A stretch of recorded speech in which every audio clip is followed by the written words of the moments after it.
Hello everyone, कैसे हैं सभी सभी लोग बहुत अच्छे होंगे और अपनी प्रिपरेशन कर रहे होंगे। जैसा कि आप लोग अपनी प्रिपरेशन में लगे होंगे और मेरी वीडियो को भी ज़रूर देख रहे होंगे और अपनी प्रैक्टिस कर रहे होंगे मेरे क्वेश्चन के साथ। तो चलिए, आज हम आप लोगों के लिए हिंदी के क्वेश्चन लेके आ गए हैं, क्योंकि केवीएस के एग्ज़ाम में हिंदी भी बहुत इंपॉर्टेंट है। उसका भी रोल बहुत ही इंपॉर्टेंट है। अगर ये नहीं है कि सिर्फ हम साइकोलॉजी पे ध्यान दें और हिंदी पे ना ध्यान दें, चाहे इंग्लिश पे ना ध्यान दें, तो वो बहुत ही मिस्टेक हो सकती है, बहुत बड़ी मिस्टेक हो सकती है। तो इससे आपको ज़रूरी ये है कि हमको सारे सब्जेक्ट को ध्यान में रखते हुए काम करना है। तो चलिए, आज हम हिंदी के सेट लेके आए हैं और सबसे बड़ी बात है ये है कि ये मैराथन है आप लोगों के लिए। ये आपके 70+ क्वेश्चन है हिंदी के। बस आप इसको एक बार देख लो और फिर ऐसी भी और वीडियो आएगी। तो इसीलिए 2-3 दिन टाइम लगा आप लोगों के लिए क्वेश्चन सेलेक्ट करने में, क्योंकि आप लोग देखे ही होंगे कि कैसे क्वेश्चन आ रहे हैं एग्ज़ाम में। तो उसी पैटर्न पे ही ये सारा क्वेश्चन है। तो चलिए देखते हैं हिंदी के क्वेश्चन। निम्नलिखित शब्दों में कौन अनुरणात्मक शब्द है? इसका ऑप्शन है डी। अनुरणात्मक शब्द का मतलब क्या होता है कि जो शब्द होते हैं रिपीट होते हैं, जिनका एक प्रतिबिंब दिखता है, उन्हें ही अनुरणात्मक शब्द कहेंगे। जैसे खड़खड़, खड़खड़ है ना, ये शब्द रिपीट हुआ है, ख ड़, इसी को अनुरणात्मक शब्द बोलते हैं। अगर ऐसे शब्द और भी आ गए एग्जाम्पल के तौर पे, तो आप उसको कर सकते हैं। तो आपको ये भी पता होना चाहिए। नेक्स्ट क्वेश्चन है, अखरोट शब्द का तत्सम क्या होगा? इसका ऑप्शन है बी, अक्षोट। अक्षोट इसका तत्सम रूप है। तो हम लोग बस क्वेश्चन फटाफट करते जाएंगे, क्योंकि टाइम बिल्कुल नहीं है। ओके, निम्नलिखित में से कौन सा शब्द निशीथ का समानार्थी नहीं है? इसका ऑप्शन है सी। तम जो है वो निशीथ का समानार्थी नहीं है। समानार्थी मतलब एक ही, जैसे एक शब्द के कई अर्थ हो। जैसे कि अब जैसे निशीथ यहाँ पे दिया, निशीथ का मतलब होता है रात। तो रात को हम और क्या क्या बोल सकते हैं? रात्रि हो गया, रजनी, निशा, ये सब क्या है? निशीथ के समानार्थी हैं, उसके जैसे समान शब्द। और उसमें बोला है कि नहीं है, तो तम मतलब जो शब्द है वो नहीं है। ओके, नेक्स्ट है, उन्मूलन शब्द का विलोम क्या है? इसका ऑप्शन है डी, रोपड़।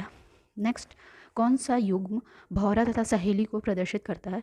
इसका ऑप्शन है डी, अली। अली मतलब होता है भौरा और आली मतलब होता है सहेली। नेक्स्ट है, इनमें कौन सा शब्द जो है पुल्लिंग नहीं है? इसका ऑप्शन है ए। जो ए है, बनावट, ये पुल्लिंग शब्द नहीं है। सूर्य, छाता, अमरूद, ये सारे शब्द क्या है? पुल्लिंग है। किस शब्द का हमेशा बहुवचन में प्रयोग होता है? इसका ऑप्शन है बी, अक्षर। अक्षर जो होता है ये हमेशा बहुवचन में प्रयोग होता है। पुरुषवाचक सर्वनाम का भेद कौन सा शब्द नहीं है? इसका ऑप्शन है ए, प्रथम पुरुष जो होता है ये पुरुषवाचक सर्वनाम का भेद नहीं है। मध्यम पुरुष, उत्तम पुरुष, अन्य पुरुष जो होते हैं वो पुरुषवाचक सर्वनाम के भेद हैं, प्रथम पुरुष नहीं है। नेक्स्ट, उस ग्रंथ में 500 पृष्ठ हैं, इस वाक्य में उस शब्द क्या है? तो इसका ऑप्शन है सी, संकेतवाचक। यहाँ पे बताया गया ही है ना, उस ग्रंथ में 500 पृष्ठ हैं, तो मतलब हम क्या कर रहे हैं? संकेत कर रहे हैं। तो जो उस है वो क्या है? संकेतवाचक है। नेक्स्ट है, निश्चय बोधक वाक्य की पहचान कीजिए। इसका ऑप्शन है सी, यात्री बस से गिर पड़ा। ये निश्चय बोधक वाक्य है। नेक्स्ट है, तात्कालिक सर्वनाम, तात्कालिक वर्तमान क्या है जो तुरंत का है? ये है राधा सो रही है, ये तात्कालिक वर्तमान है, जो अभी मतलब ये कंटिन्यू हो रहा है। नेक्स्ट है, वाच्य का शाब्दिक अर्थ क्या होता है? इसका ऑप्शन है सी, बोलने का विषय जो होता है वाच्य होता है। कौन सा संस्कृत का उपसर्ग नहीं है? इसका ऑप्शन है सी, पू जो है वो संस्कृत का उपसर्ग नहीं है। प्र, अधि, सु, ये सब क्या है? संस्कृत के उपसर्ग हैं। नेक्स्ट है, अच्छाई में कौन सा समास है? प्रत्यय है, सॉरी, अच्छाई में कौन सा प्रत्यय है? इसका ऑप्शन है ए, आई। अच्छाई, जैसे लास्ट में जो आ रहा है ना आई, तो प्रत्यय क्या होते हैं? जो शब्द के पीछे लगते हैं, और उपसर्ग जो होते हैं वो शब्द के आगे लगते हैं। तो इसमें आई जो है प्रत्यय है। नेक्स्ट है, तल्लीन शब्द का संधि विच्छेद क्या होगा? इसका ऑप्शन है डी, तत् धन लीन। ओके, ये और ये है क्या? व्यंजन संधि।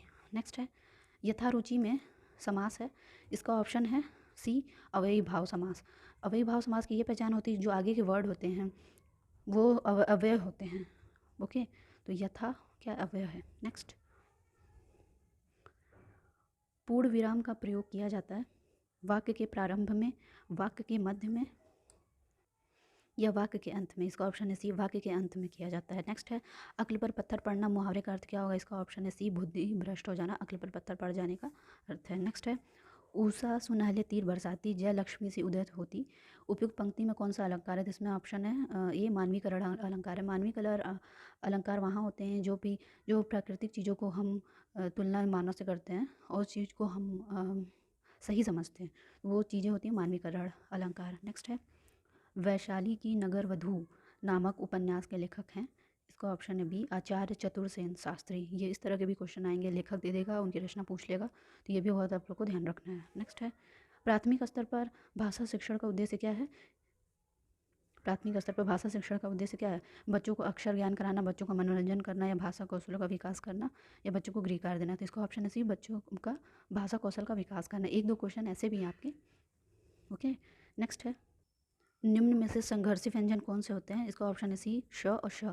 संघर्षी व्यंजन वो होते हैं जिनको बोलने में बहुत कठिनाई होती है, थोड़ा हम बोलने में ऊष्म ध्वनि की आवश्यकता होती है, उसे हम क्या बोलते हैं, संघर्षी व्यंजन। ओके, नेक्स्ट है निम्नलिखित में से स्वर कौन सा है। इसका ऑप्शन है ई जो होता है ये स्वर है। उच्चारण स्थान के आधार पर वत्स्य व्यंजन नहीं है। इसका ऑप्शन है डी फ जो है वत्स्य व्यंजन नहीं है। कौन सी ध्वनि महाप्राण है।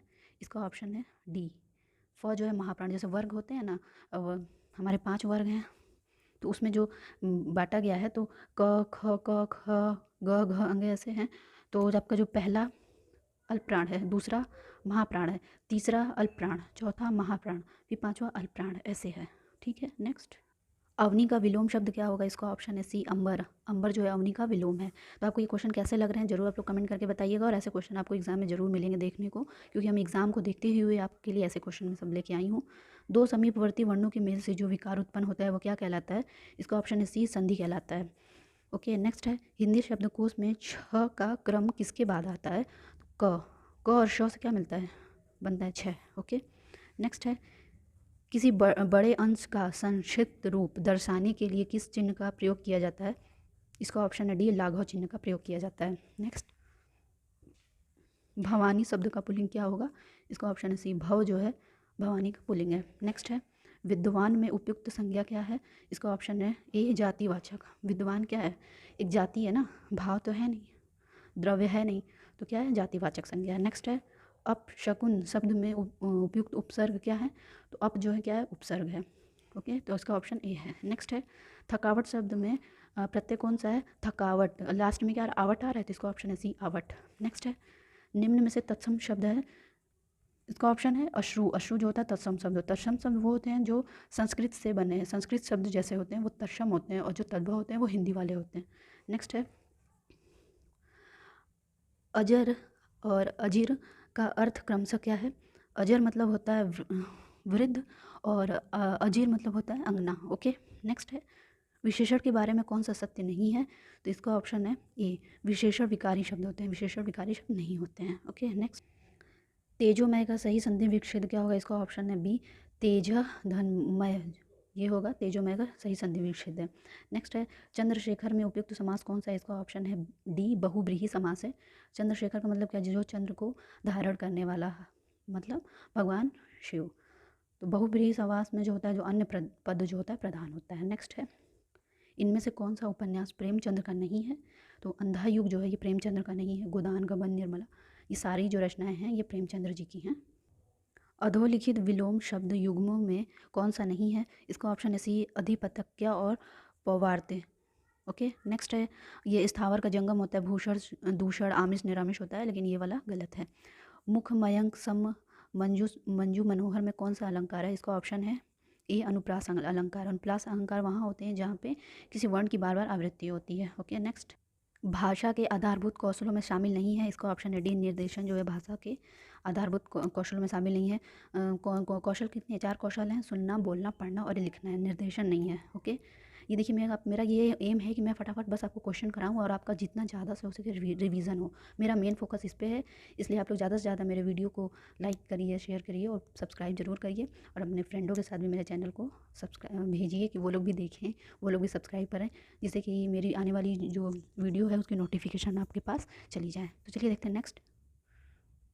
त्रिभाषा सूत्र के अनुसार प्रत्येक शिक्षार्थी को निम्नलिखित में से कौन सी भाषा सीखना आवश्यक नहीं है। इसका ऑप्शन है डी अरबों की भाषा, ये सीखना हमारे लिए आवश्यक नहीं है। नेक्स्ट है सीखने की प्रक्रिया प्रभावित करने वाले कारक नहीं है। इसका ऑप्शन है डी बहुभाषी जो होते हैं ये सीखने की प्रक्रिया को प्रभावित कभी नहीं करते हैं। नेक्स्ट है संज्ञानात्मक विकास का सिद्धांत किसने दिया है। तो नाम से ही आप लोग को पता होगा कि ये पियाजे ने दिया है। ओके, नेक्स्ट है हिंदी में स्वतंत्र रूप से बोले जाने वाले अक्षर क्या कहलाते हैं। इसका ऑप्शन है ए स्वर कहलाते हैं। श्रृंग का तत्सम रूप क्या होगा। तो इसका ऑप्शन है सी श्रृंग। ये भी ध्यान देना है कि यहाँ पे जो लाइन बनी है एक है, दो नहीं है, श्रृंग है। ओके, नेक्स्ट है वृक्ष शब्द का समानार्थी क्या है? समानार्थी मतलब क्या? समान शब्द, तो इसका ऑप्शन है बी पादप। नेक्स्ट है बहिरंग का विलोम क्या होगा? इसका ऑप्शन है बी अंतरंग। नेक्स्ट है निधन और निर्धन शब्द में युग्म भेद बताना है, तो निधन मतलब क्या होता है? मृत्यु, और निर्धन मतलब धनहीन, जिसके पास धन नहीं हो। कवि का स्त्रीलिंग क्या होगा? इसका ऑप्शन सी कवियत्री। यह मात्रा का ध्यान रखना, ये जो शब्द है ये बहुत इंपॉर्टेंट है, हमेशा हर एग्जाम में आता है। किस शब्द का हमेशा एक वचन में प्रयोग किया जाता है? इसका ऑप्शन है ए क्षमा का, जो हमेशा एक वचन में प्रयोग करते हैं। संज्ञा के स्थान पर प्रयोग होने वाले शब्दों को क्या कहते हैं? इसका ऑप्शन है सी सर्वनाम। चौथाई शब्द में विशेषण क्या है? इसका ऑप्शन है डी अपूर्ण वाचक विशेषण। Okay next. प्रेरणार्थक क्रिया को चुनना, इसका ऑप्शन है सी सोहन ने हरि से पुस्तक लिखवाया, ये प्रेरणार्थक क्रिया है। नेक्स्ट है जब क्रिया के होने से संदेह प्रकट हो तो वहाँ क्या होगा? इसका ऑप्शन है सी संदिग्ध वर्तमान। नेक्स्ट है निम्नलिखित वाक्यों में अकृत वाच्य कौन सा है? इसका ऑप्शन है बी बच्चों के द्वारा स्कूल जाया जाता है। नेक्स्ट।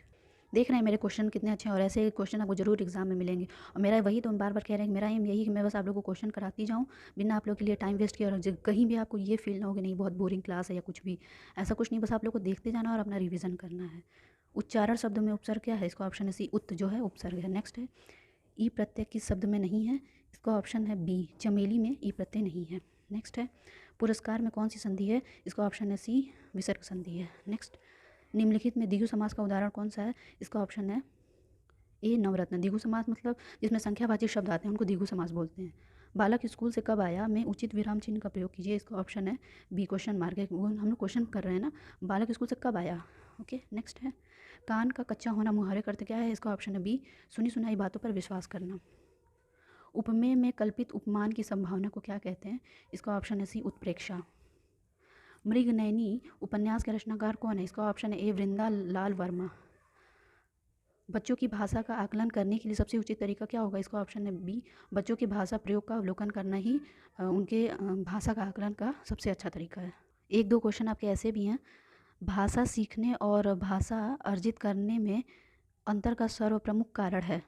इसका ऑप्शन है डी भाषा का व्याकरण। ठीक है नेक्स्ट है हिंदी भाषा में सतत आकलन का सर्वाधिक उचित तरीका क्या है? इसका ऑप्शन है सी बच्चों को अपने अनुभव को कहने लिखने का पर्याप्त अवसर देना ही किसी भी सतत आकलन का सर्वाधिक उचित तरीका है। नेक्स्ट है पढ़ने का प्रारंभ कहाँ से होना चाहिए? इसका ऑप्शन है डी अर्थपूर्ण सामग्री से। भाषा के बारे में कौन सा कथन उचित है? इसका ऑप्शन है सी भाषा का एक नियमबद्ध व्यवस्था होना। तो ये रहे आपके पूरे 70+ क्वेश्चन हैं हिंदी के। आप लोग अगर इसको एक बार पढ़ लेंगे उसके बाद और भी सीरीज़ आएगी आप लोगों के लिए जो कि बहुत इंपॉर्टेंट रहेगी हिंदी की अभी तक। इसीलिए मैं आप लोगों के लिए क्वेश्चन सेलेक्ट कर रही थी कि आप लोगों को ज़्यादा से ज़्यादा एक ही जगह बहुत ज़्यादा क्वेश्चन मिल जाए और आप लोग कहीं इधर उधर भटकना ना पड़े। तो कैसी लगी ये सीरीज़ आप लोग ज़रूर बताइएगा, और मेरे वीडियो को प्लीज़ ज़्यादा से ज़्यादा शेयर करिए अपने दोस्तों के साथ, और सबको बताइए कि KVS की तैयारी यहाँ पे हो रही है बहुत अच्छे से। सिर्फ आपको क्वेश्चन मिलेंगे, कोई बकवास नहीं, कोई कुछ भी नहीं। तो चलिए फिर मिलते हैं नेक्स्ट डे नेक्स्ट प्रैक्टिस के साथ। और हाँ आप लोगों को बहुत सारी चीज़ें जो बताना है तो वो चीज़ें तभी होंगी जब आप मेरा सपोर्ट करेंगे। तो चलिए मिलते हैं फिर नेक्स्ट डे।